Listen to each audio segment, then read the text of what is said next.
Yan. This is, ano ba to? Galunggong. Excited ako. Yeah, that's anchovy. Ang sarap. That is anchovy. Grabe. Tapos, this is the pizza.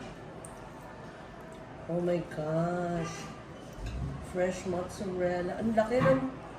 Laki oh. Magkano to, Daddy? 8 euro lang? Ano yun? Oo. Mura-mura. Kasi ang laki niya oh. Eto, talagang kaibigan ko to si ano eh. In-order ko to. Sarap. Sabi ko, in-order ko to. Fried seafood. Sabi niya, okay. Tapos mamaya, sabi niya, do you want with anchovy? Ko, yes. Yeah. Ginawa niya. Pagdating sa akin, I gave you 2. One without anchovy, one with anchovy. Oh, yan yung 15, dalawa na to? 20. 20, dalawa na? Mura. Ito yung kanin natin. Huwag ka kanya- na magkutsaktan kayo na yan. Kanya nga ako magpapasta pa. I don't think it's right. Ang sarap! Grabe, fresh na fresh. Alam mo, kahit nakasap magpunta, ganun na rin mga presyo eh. Diba? Agawan sila eh. Ang lambot ng balat ng shrimp. Kinain ko na. Ito ba?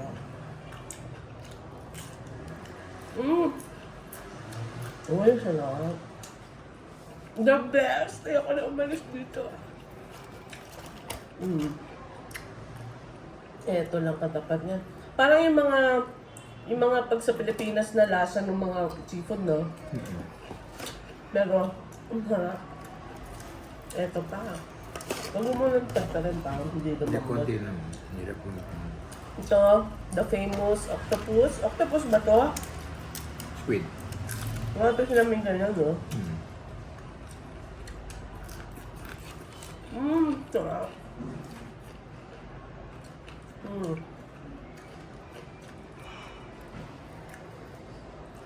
Ang dami, no? Hanggang mamaya ko yun.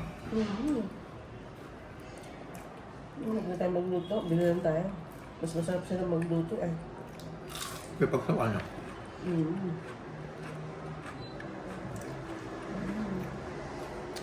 Abe yung cheese niya, oh.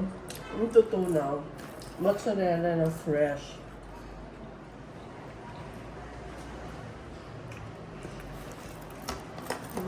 Binigyan niya ako maraming anchovies.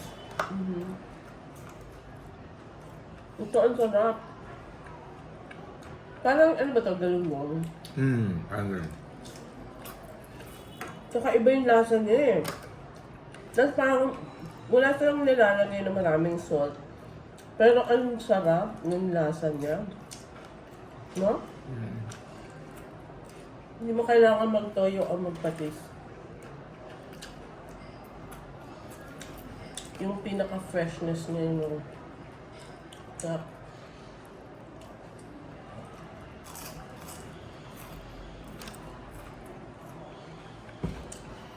Tapos muna.